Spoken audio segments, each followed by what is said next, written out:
Assalamualaikum warahmatullahi wabarakatuh. Terima kasih atas kesempatan yang telah diberikan kepada saya untuk memaparkan materi tentang kurikulum diklat dalam mata kuliah manajemen diklat.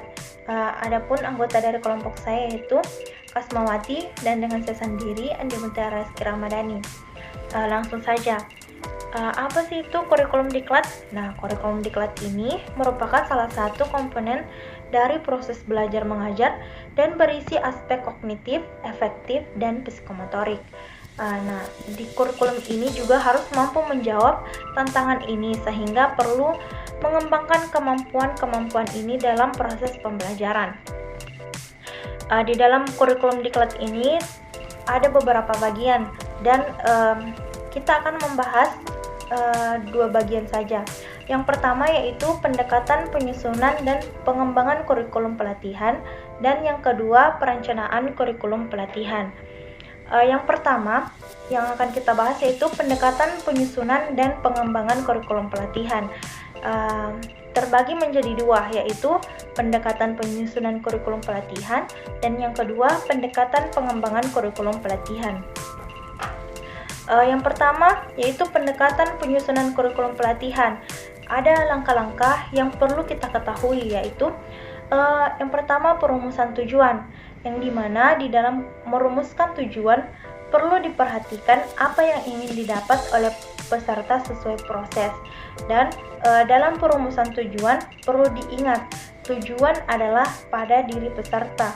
Tujuan berupa hasil kerja, perilaku tertentu, atau biasanya dinyatakan dengan invite atau kata kerja tertentu. Objek dari tujuan itu berupa materinya. Nah, yang kedua yaitu perumusan materi. Nah, di dalam menyusun materi perlu diperhatikan dua hal, yaitu artinya materi dibatasi pada masalah tertentu dan diurutkan sesuai jalan logikanya. Dan yang ketiga yaitu perumusan metode strategi, yang dimana metode atau strategi yang dipilih dirincikan untuk suatu tujuan atau materi tertentu. Bisa saja digunakan beberapa metode, demikian juga sebaliknya. Dan selanjutnya penentuan alat evaluasi yang diperlukan, dan terakhir yaitu penyajian kurikulum tersebut dalam bentuk tertentu sebaiknya menggunakan format kolom yang boleh dikatakan sebagai standar.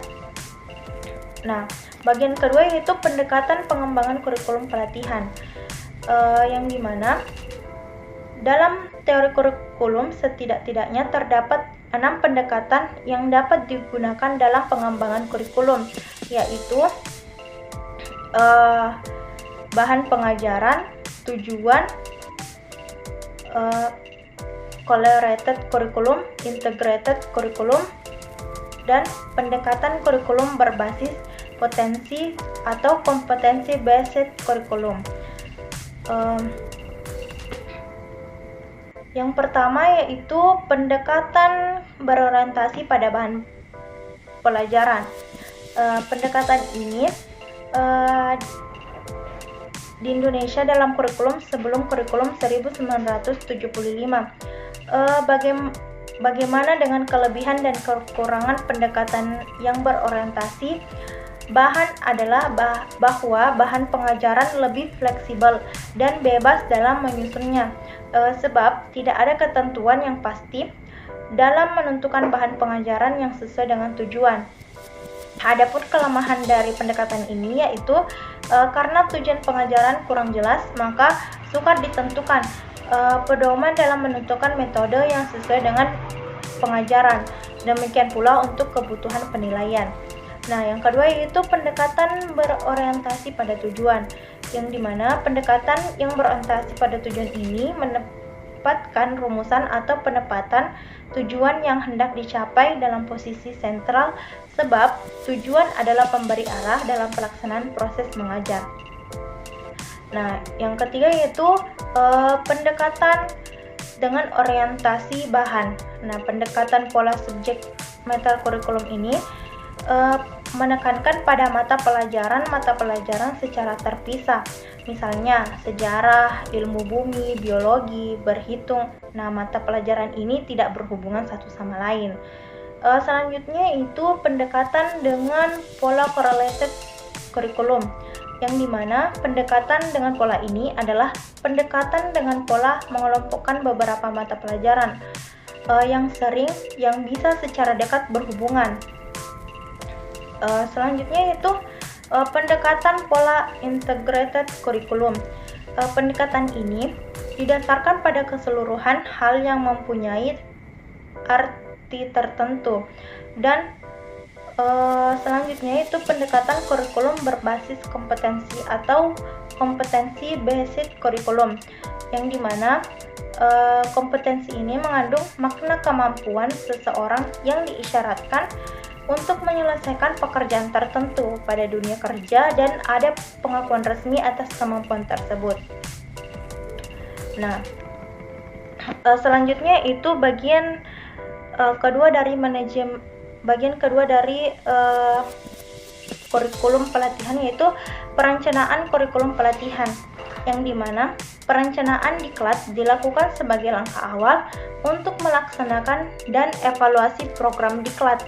Perencanaan yang tepat akan menghasilkan sasaran diklat yang efektif, sehingga diharapkan peserta diklat mendapatkan knowledge, skill, dan kompetensi yang sesuai.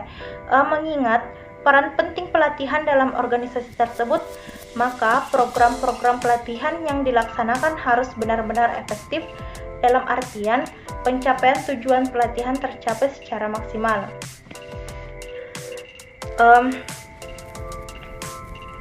Adapun langkah-langkah penyusunan kurikulum pelatihan, yaitu yang pertama, rumuskan kompetensi yang harus dicapai melalui Training Need Assessment atau TNA, atau melalui Training Need Assessment atau mempelajari Job Recruitment tupoksi. Nah, yang kedua itu rumuskan tujuan pelatihan. Yang ketiga, rujuk buku akreditasi pelatihan di bidang yang sesuai dengan pelatihan. Dan yang terakhir yaitu kerangka atau format kurikulum. Nah, adapun rancangan umum kurikulum pelatihan. Yang pertama itu latar belakang atau analisis kebutuhan. Yang kedua itu filosofi yang menekankan pada hak-hak peserta. Yang ketiga, tujuan pelatihan yang menggambarkan kompetensi SDM setelah pelatihan. Yang keempat, jumlah dan kriteria peserta. Selanjutnya itu struktur program yang berisikan materi dan alokasi waktu serta deskripsi singkat setiap materi. Selanjutnya itu diagram alir pembelajaran mulai dari pembukuan sampai penutupan. Selanjutnya GBPP yang terdiri atas tujuan pembelajaran, judul materi, pokok bahasan, subpokok bahasan, metode, media, alat bantu, waktu, dan referensi. Selanjutnya evaluasi untuk mengukur keberhasilan pencapaian tujuan pelatihan yang ditetapkan. Dan yang terakhir yaitu sertifikasi yang menjelaskan persyaratan untuk memperoleh sertifikat. Baiklah, itu saja yang dapat saya sampaikan dalam materi ini. Terima kasih. Assalamualaikum warahmatullahi wabarakatuh.